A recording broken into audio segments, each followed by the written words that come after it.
One second. Hello, everyone, and welcome to IRSS.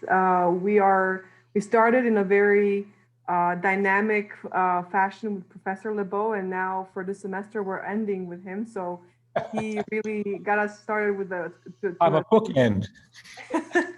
To a great series of talks, and we are delighted to welcome him back to IRSS for a session dedicated to both undergraduates and graduate students. So now it's no longer just just graduate students enjoying and learning from Professor Lebow.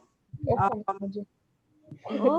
tatlı, çok cool. I think somebody forgot their microphone on. We are going to hear from Professor Lebow about identity and international relations, and I will kindly ask Tudor Hoja to introduce Professor Lebow. I will then handle I will moderate the Q&A session. So Professor Lebow, thank you very much for coming. Tudor, over to you. My pleasure. I think Tudor wanted to say a few words first. Sure. I would like to keep these words as few as possible, which is a challenge. People who have been here are obviously not the undergrads, but I think the last time I started on the right note. So the way I mentioned, I introduced Professor Lebow last time, Ned to me, was that, I felt a little bit like the person who was writing, the text on the chocolate frogs cards in Harry Potter. Right? And the truth is, I mean, if you want the very short description of this, think of this as the embodiment of Albus Dumbledore here on Earth, right? Of course, without the beard, but on the other hand, everything that has to do with power of intellect is really embodied in the person in front of you. So this is really one of the foremost figures in international relations and probably one of the most significant scholars that you'll likely meet in your lifetime. He has written more than 40 books, and this is expanding towards 50 steadily. We have stopped counting the number of articles which have been published by Ned. And most of these, I should say, will stand the test of time, which is the real test of scholarship.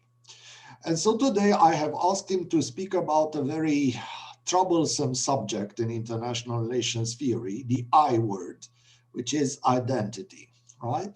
Not only because this is essential for constructivism, but because there are so many ways of bringing the concept in. And I know that, I have struggled in international relations in trying to sort of make this relatable to students.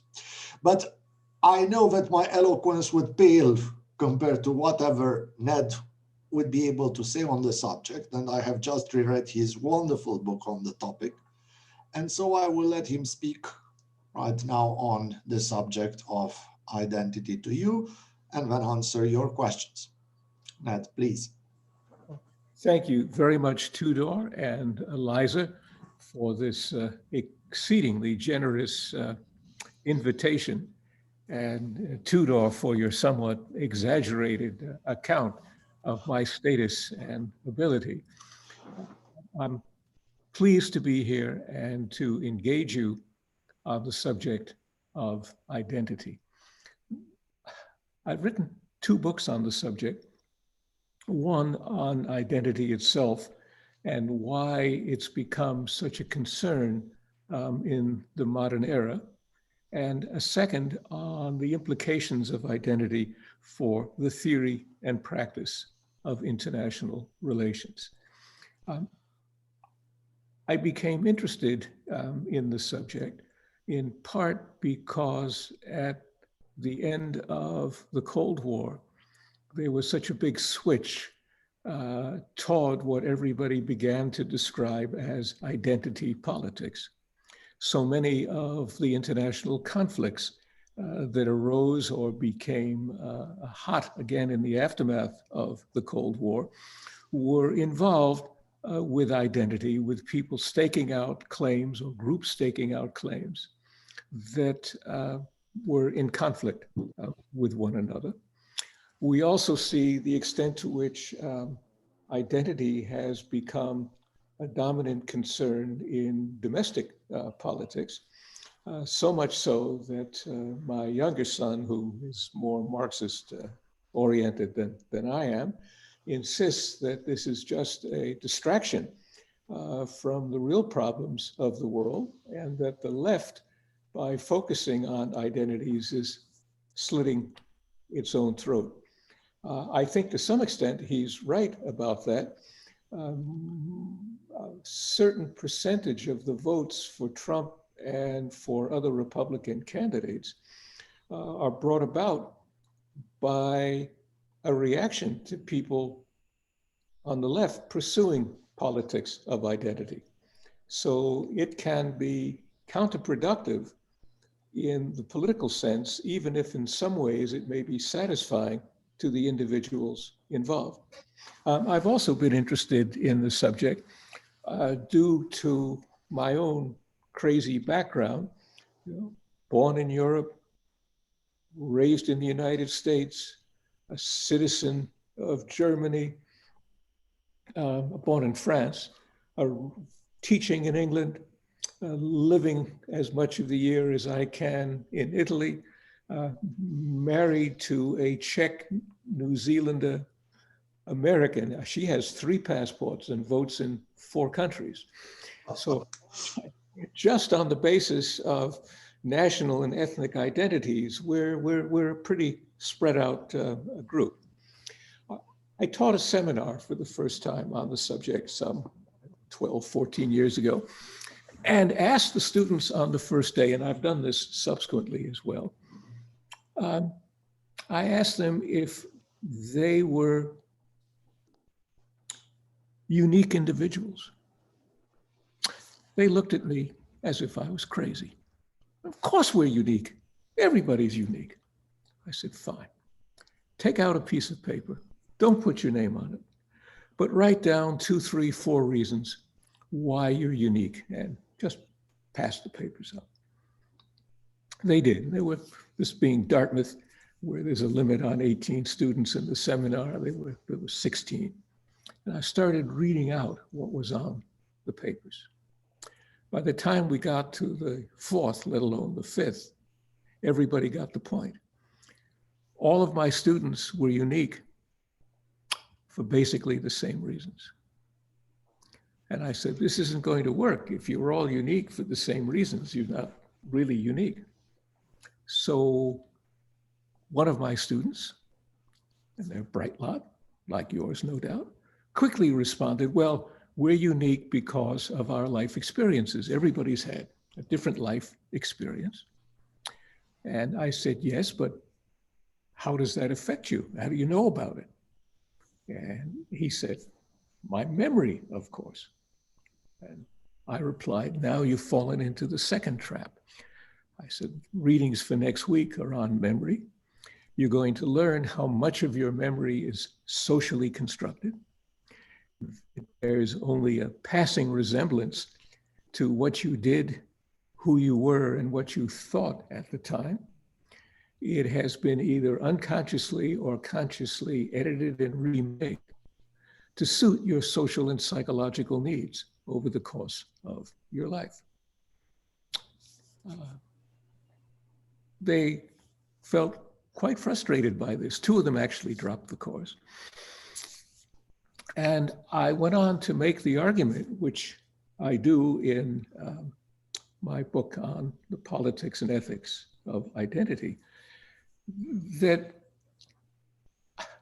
we think of ourselves the way 19th century romantics encouraged us to do, as people who are unique selves, whose task it is to discover this inner identity and to express it.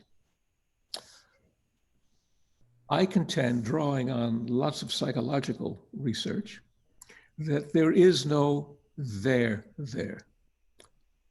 Rather, what we are, rather than being unitary unique selves is a jumble of identifications.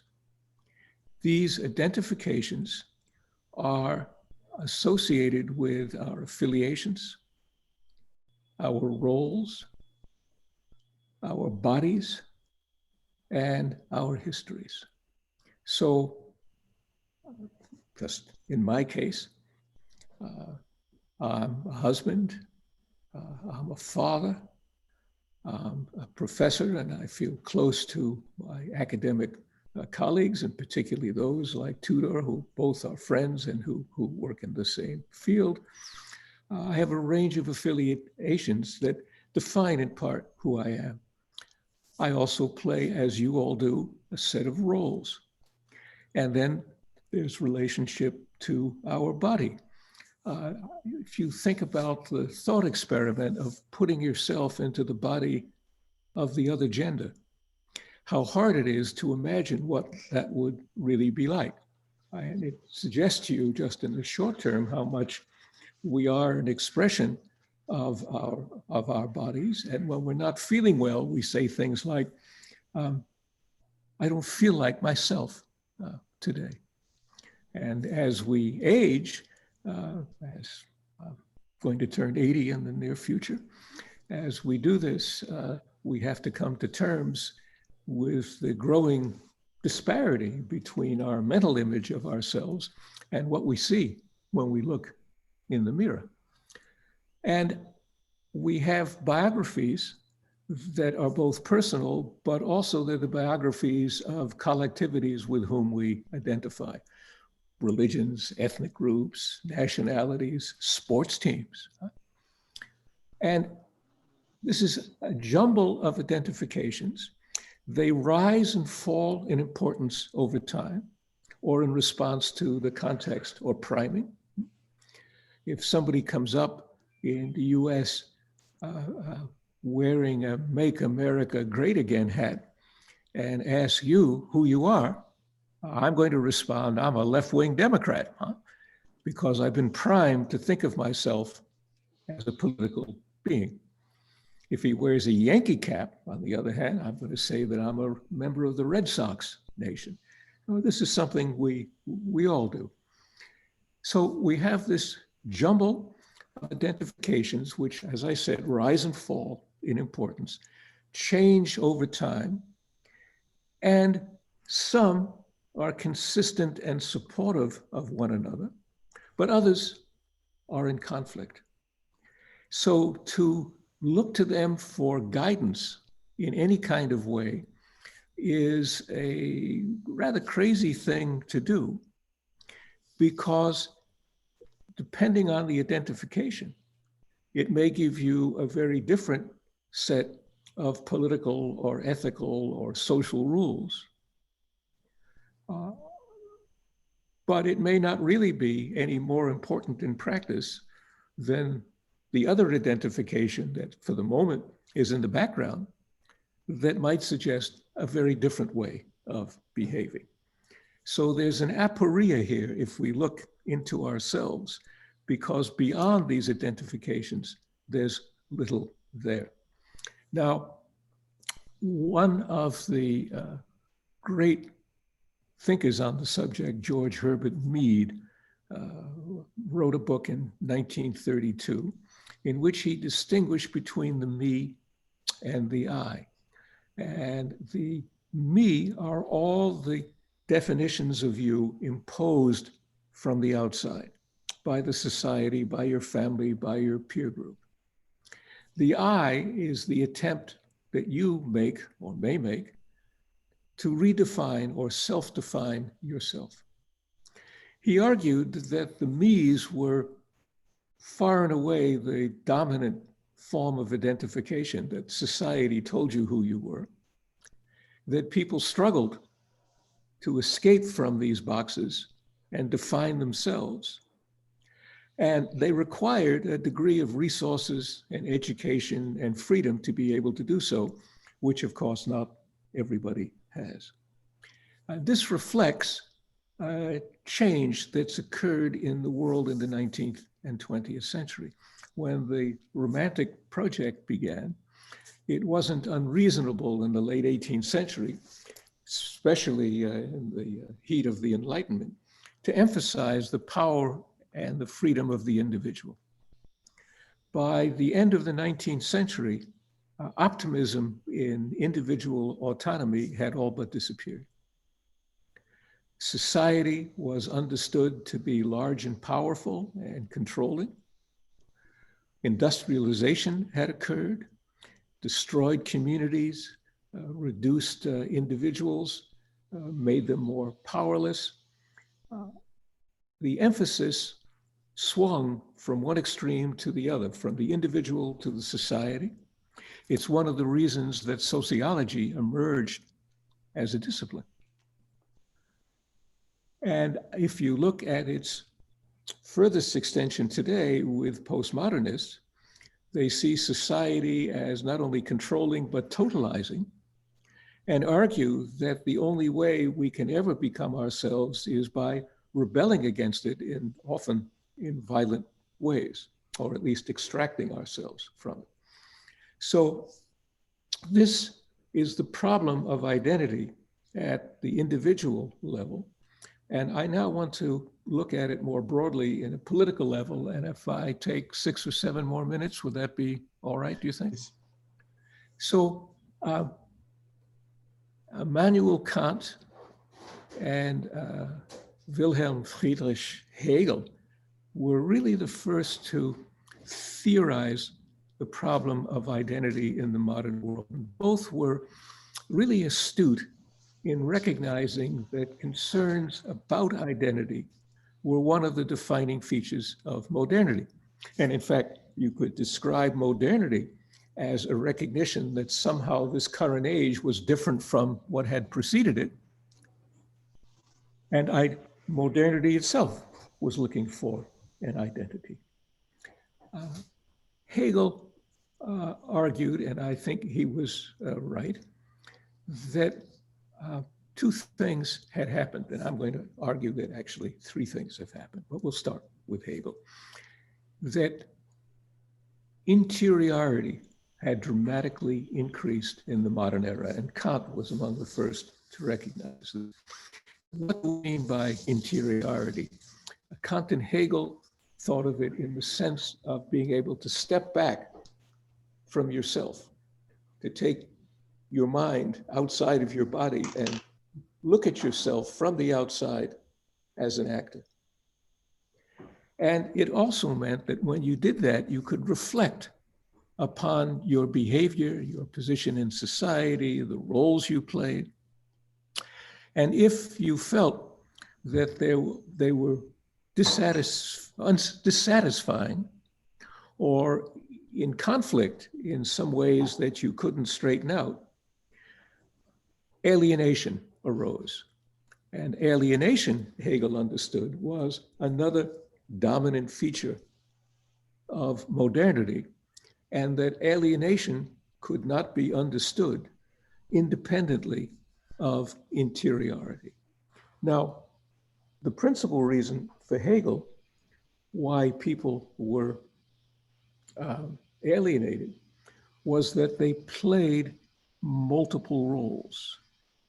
And if you play multiple roles, and even more if some of them are in conflict, you think as you do with interiority, you begin to wonder, who am I? Why am I doing this? Is there a real me that lurks behind these roles? And this is a key feature of modernity, because in the ancient world, in Greece and Rome, people were thought to be the sum of the roles they played. The Latin word persona is a face or a mask that you put on in your interaction with others. If you have multiple roles with different people, they require quite different masks.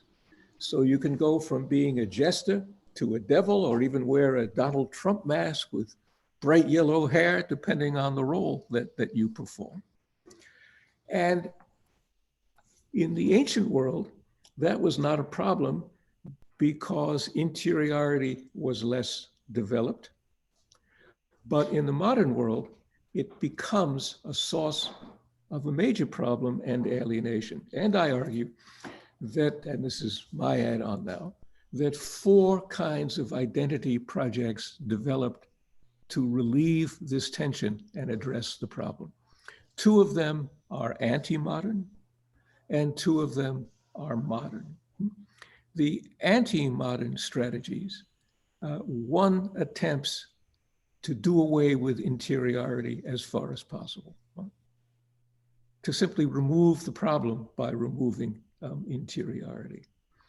A second attempts to make your inner self a complete reflection, a mirror of your social self. And if that happens, there's no tension. So think about, for example, fundamentalist religious sects, from the Pilgrims down to evangelicals in Christianity today, Orthodox Jews, very traditional Muslims. It's true in all of the world's religions.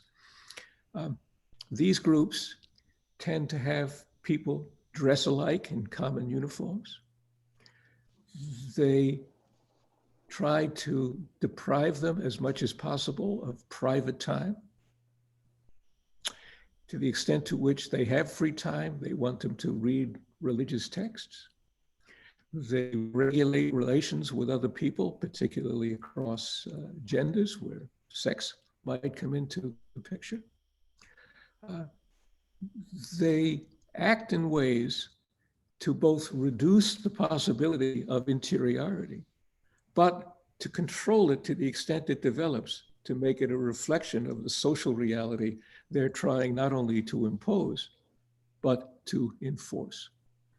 And I would argue, and I know this is a radical claim, that Marx and Engels' version of communism is very much like this, that these anti-modern identities give rise to authoritarian, if not totalitarian, political projects.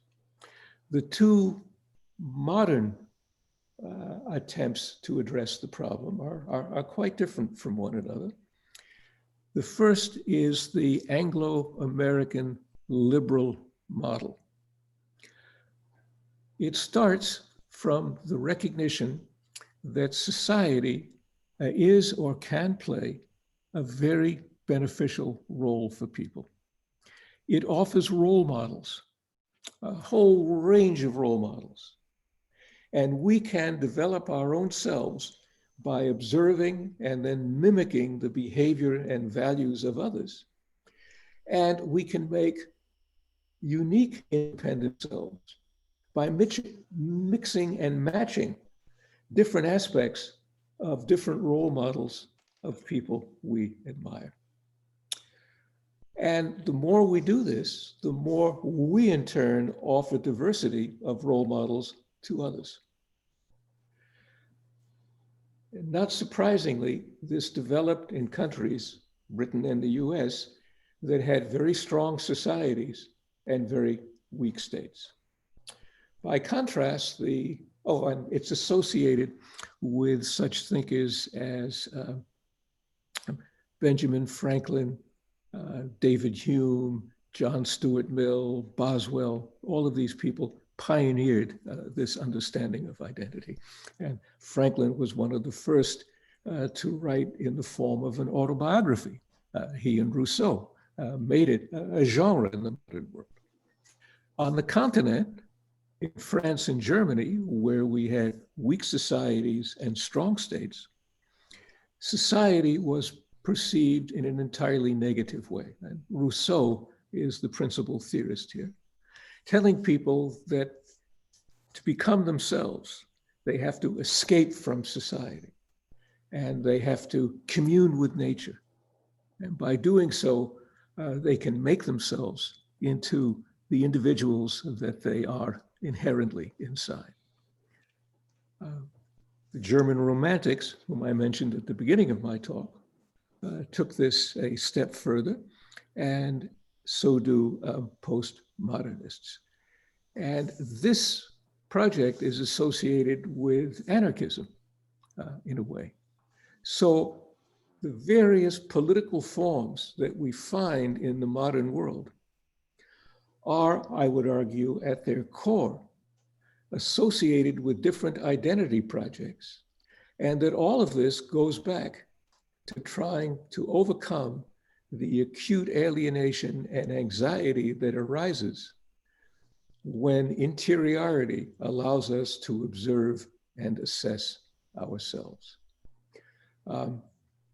Let me stop here. I'll come back perhaps at the very end to talk more about international relations, but I'm sure at this point your students have questions.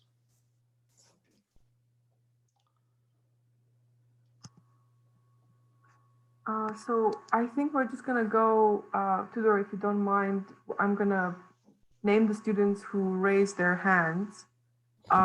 You're in charge, do what you think is best. Thank you. So Ejim? I would like to have a question about the term of interiority. I think interiority is about, well, our own needs and... I'm hearing so much static with your voice that I'm having difficulty hearing you. Is there anything you can do to jiggle with the sound? I am so sorry. I apologize. No, it's your machine. It's not you. No need to apologize. I would like to ask about interiority. I think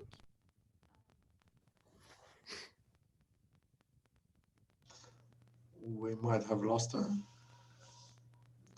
Maybe we should go on and come back to her later when she gets her machine in order.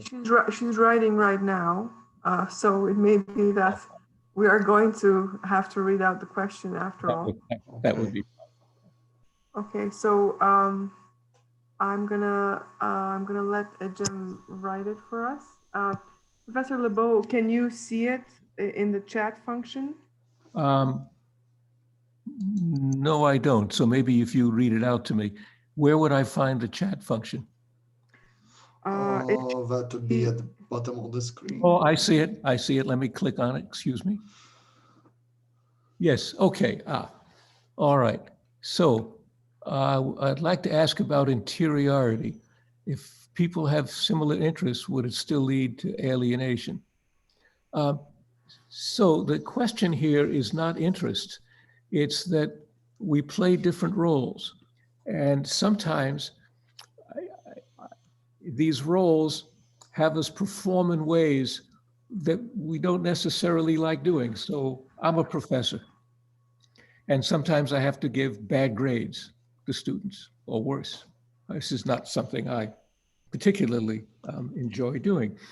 I review manuscripts for journals and presses. I'm fairly strict in my reviews. So I have to perform often in a negative way. It produces some anxiety because I view myself as fundamentally a benign and supportive person. So if I think about it, there is a tension there. Now, I can reason it through by saying, well, I'm helping people by giving them this kind of feedback, and I'm certainly serving the profession from doing it.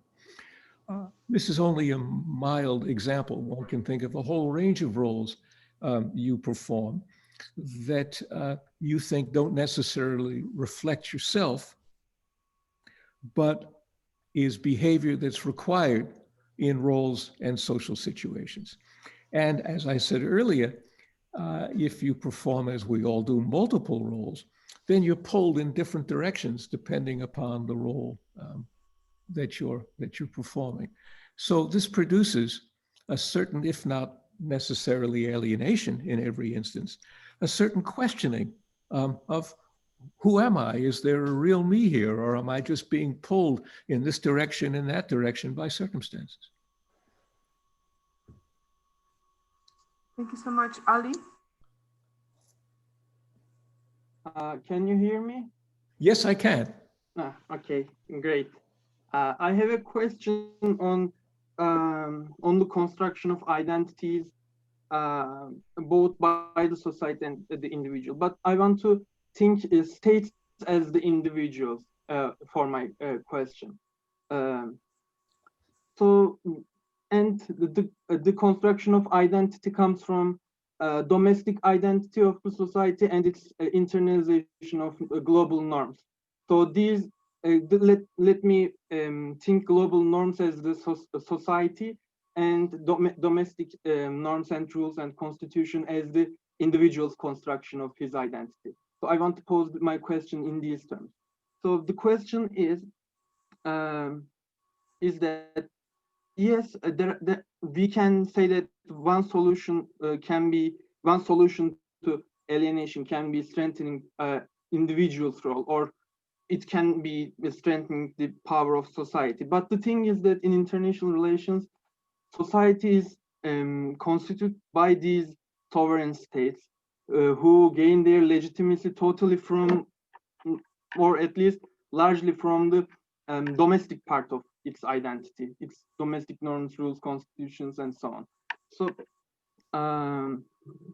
if that is the case, we have some states that are better, have identities that better fit with, match with the global norms, and there are some states whose identities are totally in clash with the global norms. So which one dominates the other one in international relations? I mean, we have this. I understand what you're asking. May I take more time than usual to ask this question because it bridges from individual to state identity, which I haven't talked about, and I would like to elaborate as the background to answering the question.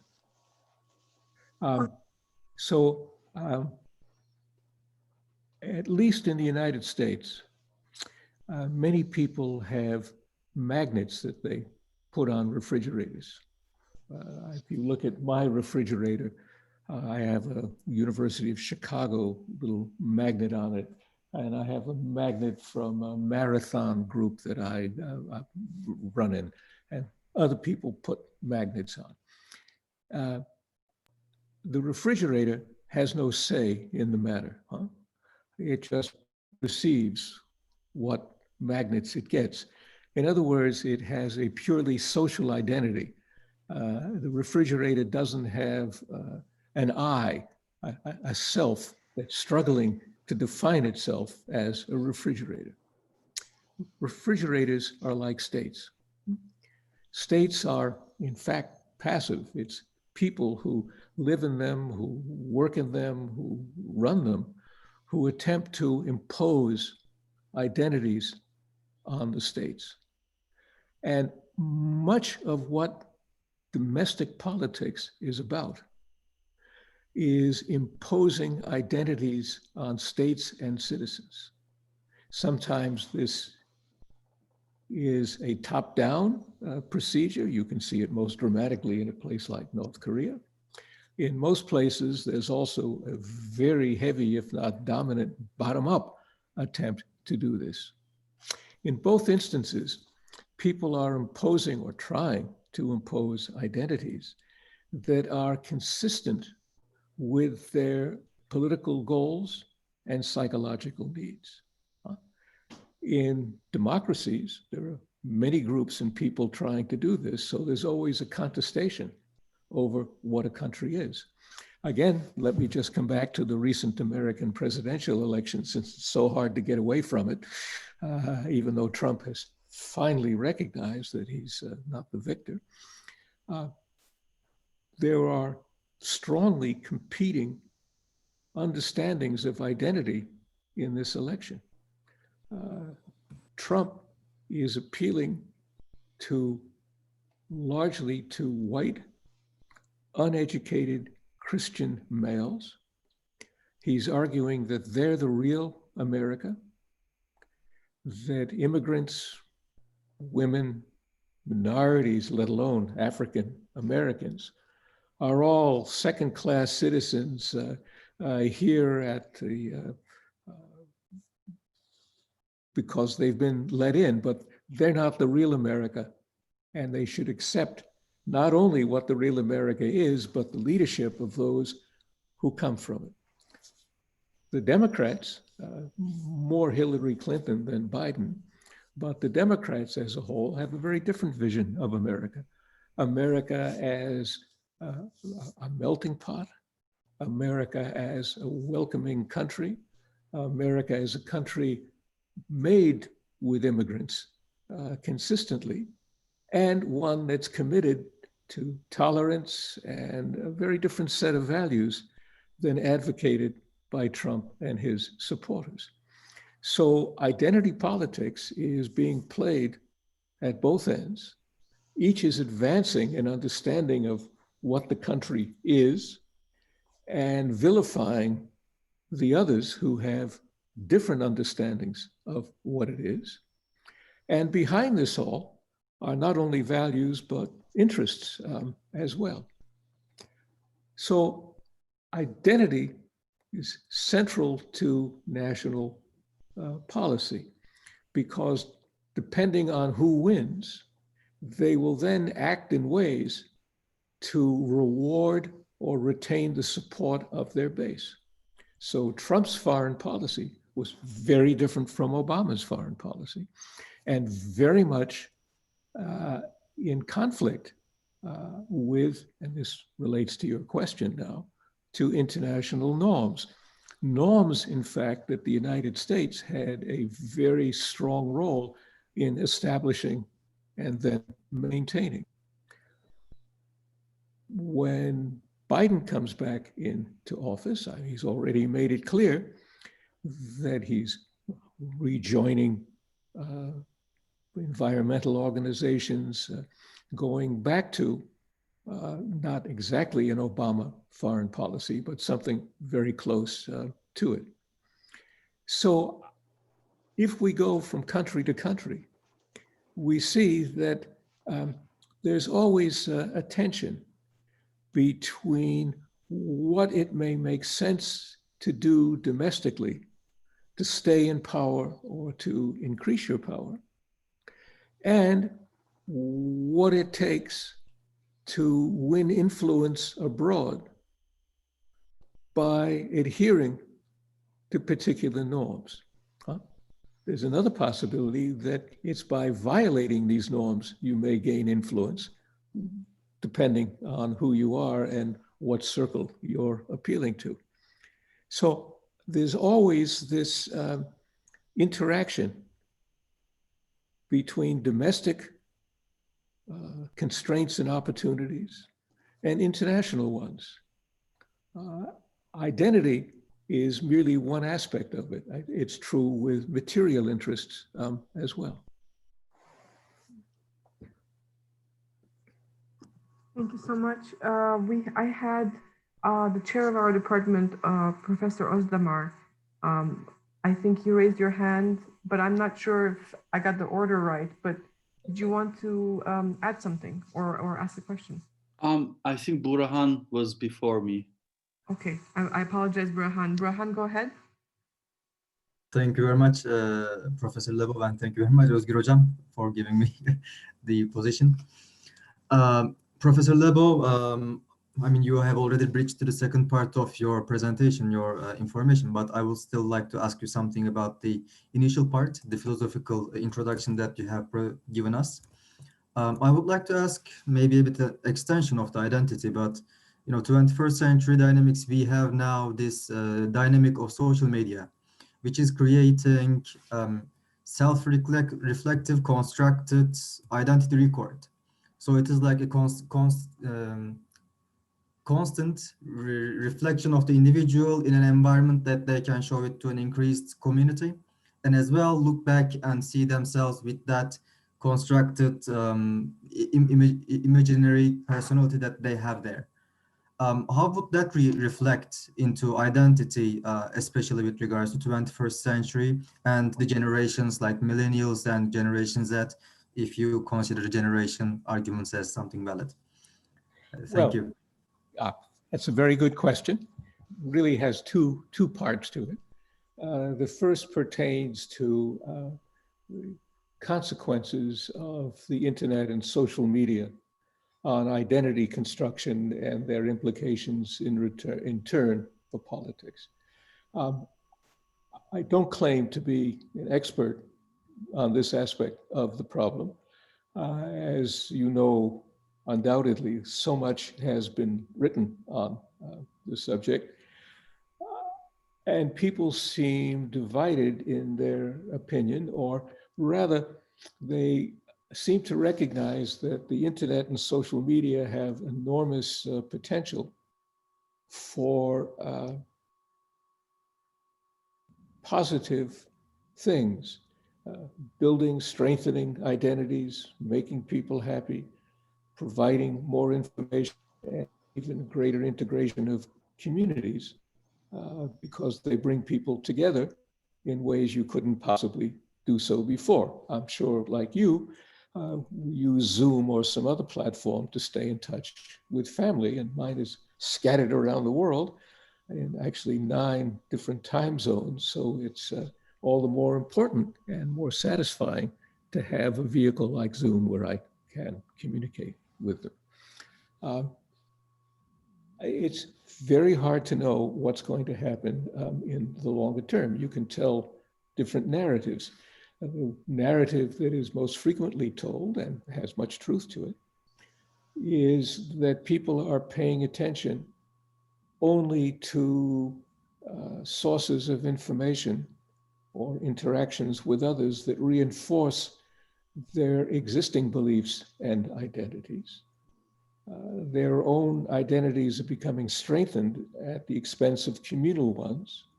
Their sense of self is growing stronger, but with the price of less tolerance, respect, and understanding for others.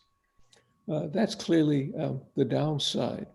Now, what will happen in the longer term, we don't know. All I can suggest is if you go back and look at such things as the invention of television or of printing, that both of those gave rise to this mass response. And when we read what people wrote at the time, it's rather amusing. Nobody got it right. So I think we should be very wary of what we read now about the consequences of the internet. We don't know, but it's also clear, and this is already beginning to happen, that we need to start with school children and teach them how to distinguish fake news and lies from the truth, and to exercise caution and self-editing when they expose themselves to these platforms. I've forgotten, you had a second component to your question, which I haven't answered. Second part, I actually meant how would it reflect on millennials and generations? Right. Yes, thank you. Well, first I will situate myself as a member of what I think is a very poorly named generation, the silent generation, we're called in the United States. People born between 1926 and somewhere in the early 1940s. We're now a very sharply declining generation, and undoubtedly the last generation to have personal memories of the Second World War, which for many of us was a dominant life experience. 2 things seem to have happened. One is that generations get compressed. The gap in the years separating them grow smaller and smaller, and more is made of the differences between these generations. I suspect that much of this is hype. At the same time, social psychologists have been pretty good in documenting that when it comes to political attitudes, and that's presumably what we're interested in a course like this, that 2 things matter for individuals. First, their father's politics, and for some reason their father's politics matter much more than their mother's politics, although I suspect that's now fortunately changing. But their father's politics, and most people assimilate their father's views. But secondly, dramatic experiences that happen in their late teenage or early adult years, that those events can change their perspective on life, and as a result, lead them to see the world very differently. In the US, but also in Europe, this was first documented using the so-called greatest generation, the people who were of age to have been combatants in the Second World War. That experience completely shaped how they viewed the world. I'm not sure that what has happened since has been as dramatic enough, fortunately, in the West, to have that kind of experience. In other countries, China, India, the Middle East, there have been the kinds of events that have had consequences that are similar and very clearly will have generational effects. Thank you so much. And Professor Özdemir, you want to ask your question? Yes, and my apologies to students. I never actually ask a question, but this subject excites me. That's why I couldn't stop myself. I published a book with my co-author last year about role theory in the Middle East and North Africa. Uh-huh.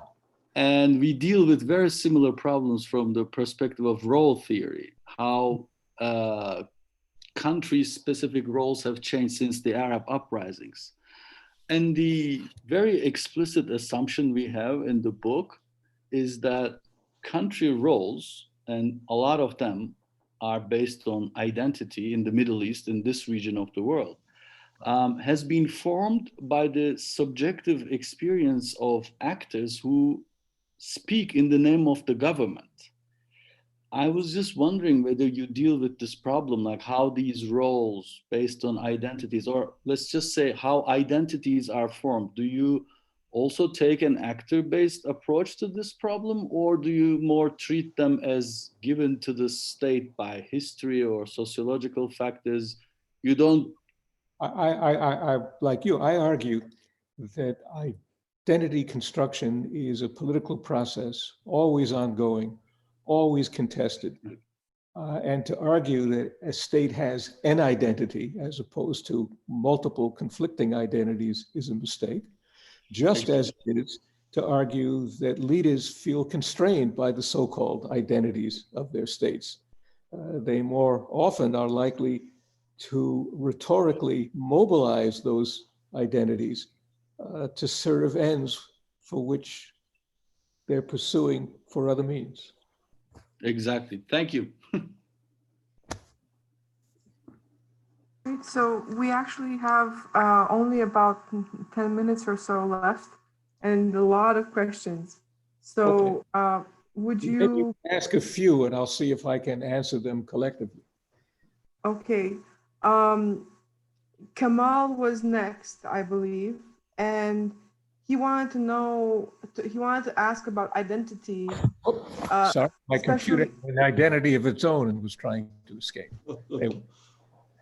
About the 2020 US election. So his question is, do you think people identified more as anti-Trump Biden rather than pro-Trump Biden, effectively voting against either rather than for either? Should I answer that now? I have another question from Berk, who says that you mentioned the left and how they were diverted from the real issues as a result of identity politics. Doesn't this imply an inherent hierarchy between regional domestic security politics and identity? Do we need hierarchies to carve a path in policymaking? Can we just focus on every issue at the same time, effectively tackling them all slowly but surely? And oh my God, the questions are multiplying. Oh, let's we'll just go with these we'll two. take these two because they're very different questions. Yeah. All right, with respect to Trump and Biden, I think that there were relatively few people who were deeply enthusiastic about Joe Biden. I think Joe Biden was acceptable to most people. I think that Joe Biden met a certain standard for most people. He's an adult. He has his ego under control. He's committed to the law and Constitution. He's a tolerant man, open to listening to people with other opinions. And he's somebody who acts cautiously on the advice of experts. All of that was positive. But again, it didn't generate enthusiasm for Biden. Democrats or people who voted for Biden wanted to get rid of Trump. And I just give you my little amusing proof of this. The Boston Globe, which is the local urban paper, had a story earlier in the week about how to get Trump out of the White House if he won't go. It started with the assumption that nobody wants to see the police come in and drag him out. So how do we get him out? And they asked a psychiatric nurse, a pest control officer, and I forget who the third person was. And they all came up with amusing strategies of how to get him out. Then the next day were letters from the readers, a large number of whom wrote, "What do you mean we don't want to see him being dragged out of the White House by the police? We've been waiting 4 years for this." And they all offered their preferred scenarios. One was to see him dragged out and then immediately handcuffed by the police so he could be extradited to New York State to be prosecuted for multiple crimes. There is such frustration and anger at what this man has done with the country and who he's rewarded and how and what he's done to the Constitution, that people are seeking not only release, but revenge, and revenge by legal means. So a very, very heavy anti-Trump vote. On the Trump side, it's mixed. A significant percentage of people who voted for him love the man and love what he's doing, or even if they don't like him personally, and this is now the evangelical community, they see him as God's agent, doing what should be done. Then there are other Republicans who just don't want the Democrats to get in, who don't want to pay taxes, who have their own views of the world, who hold their nose when they go to the voting booth and pull the lever for Trump. But many more people in the Republican Party were active supporters of Trump. The latest poll of Republicans suggests or indicates that 58% of Republicans hope he'll run again, and that 8% would support Pence and 4% would support Donald Trump Jr. if he ran for president. So that is a strong indication of support for Trump. Now, the second question, just summarize it again for me. It's flown from my memory.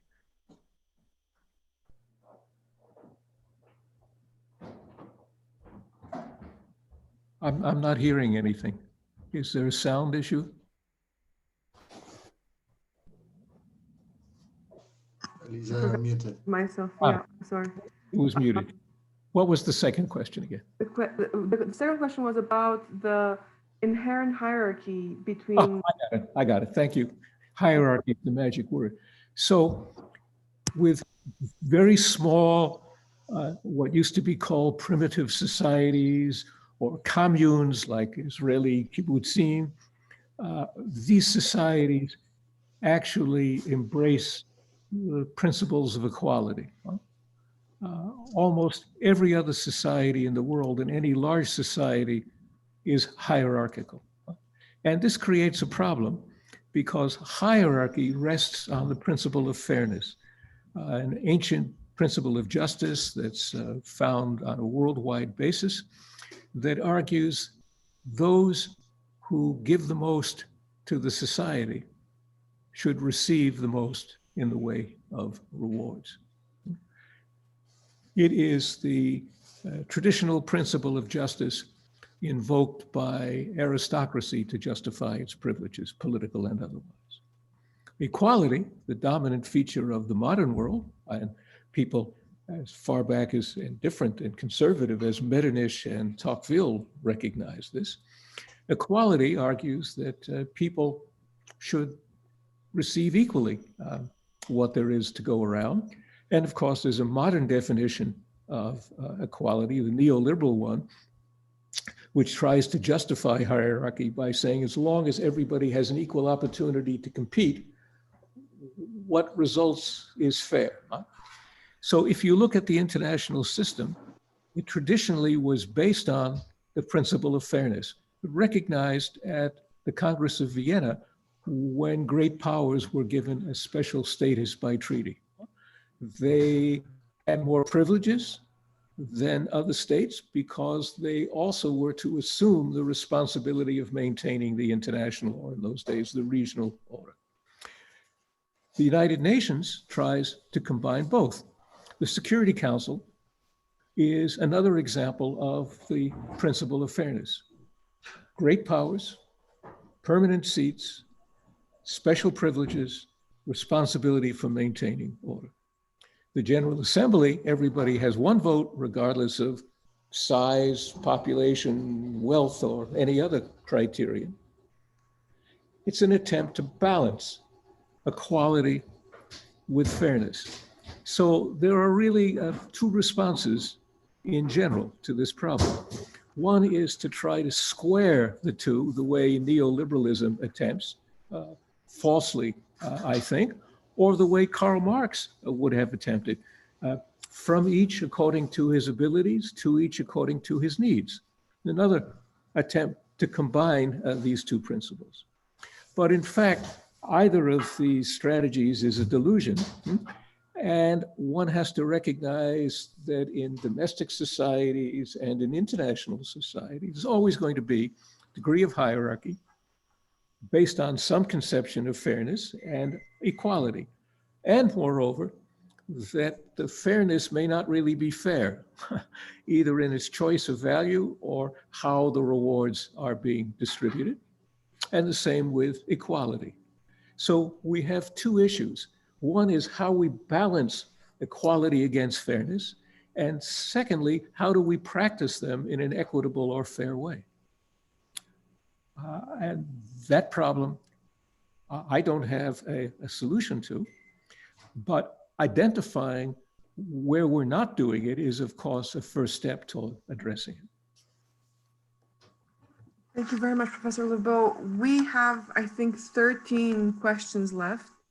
And it's simply, unfortunately, not going to be possible to,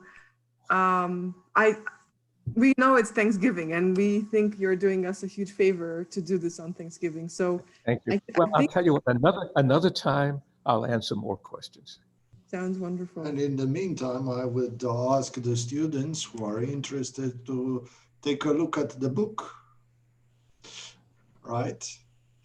And so to the next time, they will be able, at least some answers will be found in there. And well, certainly, I mean, the source for more questions. Good, good. Well, it's been a great pleasure interacting with all of you. And I wish you all well and good health. Thank you very much. So do we. Please stay healthy. Enjoy the turkey. Good. Thank you. And to you and I will be in touch soon, I hope. Definitely. Thank you very much. Happy Thanksgiving. Thank you for coming. Thank you again. Okay. Bye-bye, everyone. Bye-bye.